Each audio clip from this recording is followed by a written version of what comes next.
Hi everyone, and welcome to Dr. Zali's 15 minutes at Dr. Zali's desk.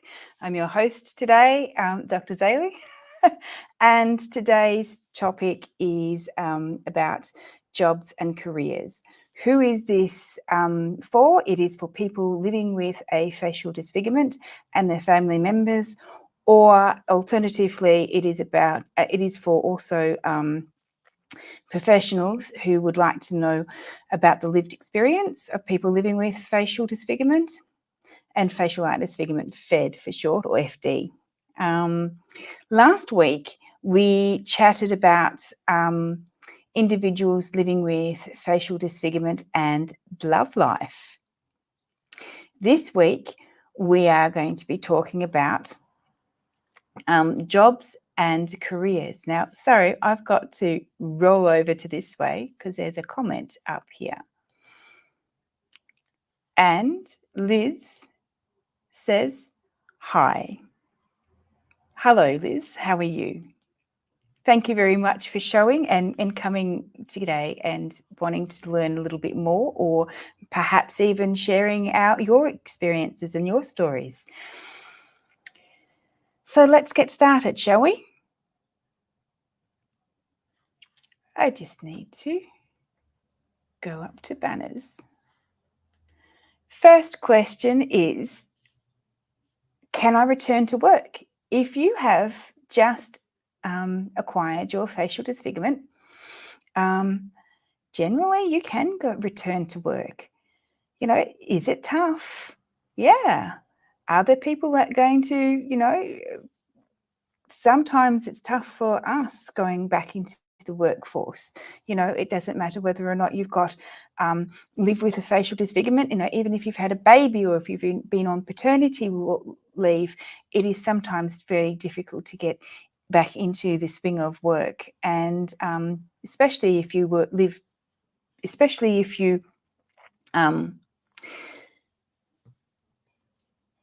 look differently. That is a huge monumental change in itself for yourself as well as your colleagues. Just some things that I have learnt and I will bring up. Hang on, I'm just learning how to do this. Oh, I'll take that away. This is, sorry, I've got my banner and I can take that away too. This is from Changing Faces UK, the disfigurement in the UK report in 2017. They actually did a survey of over 800 people, and they wanted to know about their work and their work problems, or what experiences they had at work.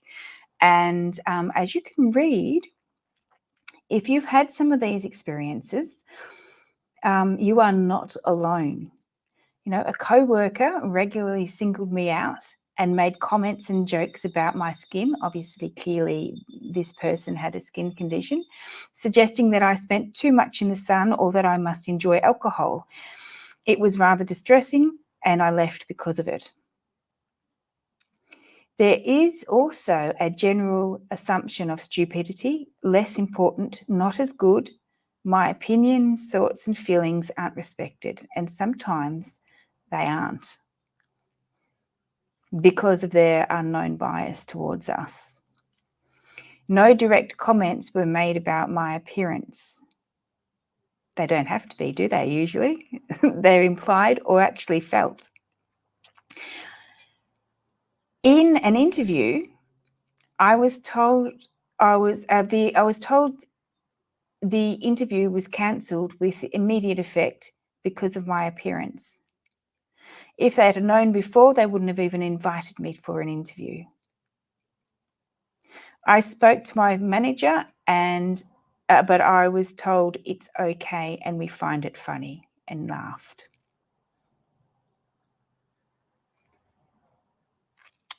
That's a bit sad, isn't it? However, these are reality. This is reality, and this is what we can have and we can experience. So you're not alone if you're experiencing these things. So can you return to work? Yes. But firstly, you need to acknowledge your feelings and that some people will accept and champion you and others will feel awkward and not know how to do things around you and maybe disrespect your opinions and devalue you just because of their own bias towards you. It's not uncommon to have or feel colleagues not approach you. If this happens to you, you're not alone, okay? But you can go back to work. Can living with a facial disfigurement change my work potential? Oh, yeah, it can. It can. So if you wanted to be a neurosurgeon or a doctor, or a doctor, I think you can still. But if you wanted to be a neurosurgeon and you've got monocular vision, that might be a little bit hard, might be a bit tricky. But ultimately, yeah, you can do anything that you would like to do. You know, don't let people stop you for, career, you know, my words, I'm fumbling over the words today. Don't let people get in your way of what you would like to do and accomplish in your life. Yeah, you have to make allowances. Yes, you have to go above and beyond sometimes just for people to see you. But ultimately, can living with a facial disfigurement change your work potential? No. We struggle with what's called social disablement, which means that we are judged by society by the way we appear, and then it's related to their own bias that they have towards us. For example, I'll give you an example of my own interview experience. When I was younger, I won't mention the name of the organisation because that would be very unfair. However, I was in an organisation, I was having a conversation, I was in an interview, and I'm sorry, I'm looking at you now, I think. I'm right down the barrel of the gun looking at the camera.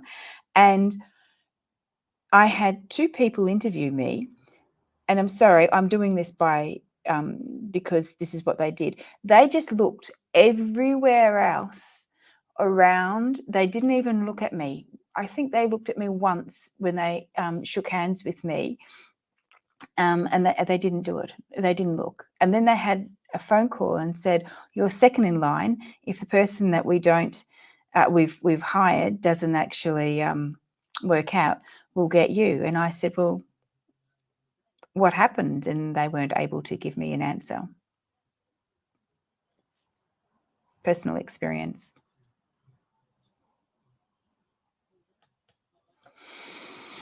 Grieving experience. Whew. And gaining skills to combat it. Some jobs are just harder to attain than others. For example, when I started out teaching, I would break the ice and say, "Hi, I'm Zali with one eye," or "Zali and I can't see out of this eye, and could I please sit there instead of here, because I will be able to see you better on this angle." And then I would tell them about the fact that I'm a survivor of a car accident as a newborn baby. And that, you should have seen their body language. Their body language before was like tight and tense, and then when I had explained myself, it was just a little bit relaxed, and then they could see that I could joke a bit about it and that sort of thing.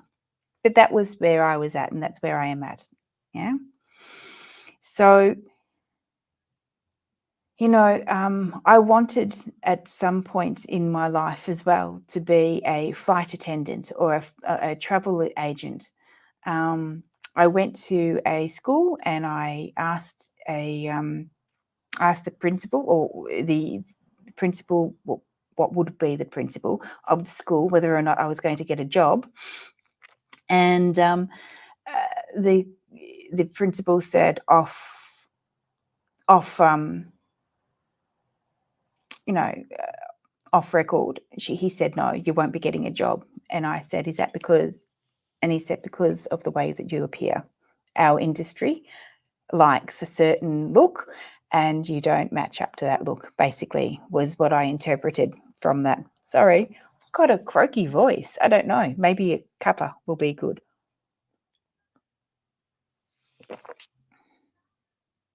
Might be better. I think it is. Let's have another one. Oh, I've got a comment. Let's go up, see what it is.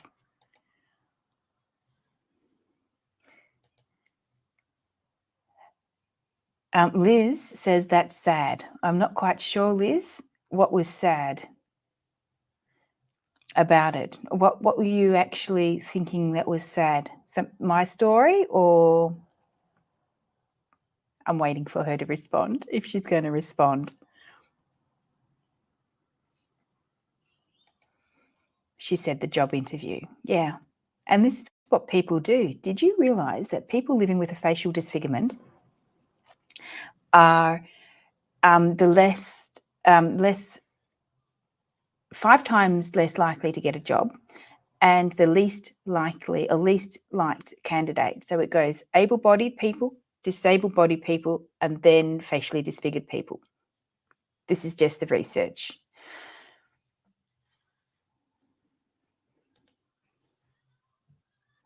Firstly, grieving over loss of job. What can we do? We can firstly acknowledge our feelings. It sucks. Or I have to retrain. Or I really don't want to retrain and I have to. Second, know and understand that it's tough getting and keeping a career of your choice. It's tough regardless of whether or not you have a facial disfigurement or not, but it's an added extra layer of having a facial disfigurement. 3, don't let it stop you. Don't let people's bias stop you. And fourthly, be proactive. Break the ice, just like I did, or I do in my interviews. Like, as I was a teacher, I'd say, oh, can I please sit here, this side, then that side, if it was possible. If it was not possible, I would just have to suck it up, princess, and move my head this way and that way to make sure that I could have an eye on everyone. The fourth one is to be proactive, break the ice so that they can see that you are a person rather than something that they're not quite sure about. And the way that we might want to do that is to explain your diagnosis, if you would like to, and if you feel comfortable and if you feel like it. So firstly, acknowledge your feelings. Secondly, understand that it's tough out there with the extra additional impact of living with a facial disfigurement. Thirdly, don't let it stop you. And fourthly, be proactive and break the ice. These are things that we can work on in order to overcome any situation, but specifically for work.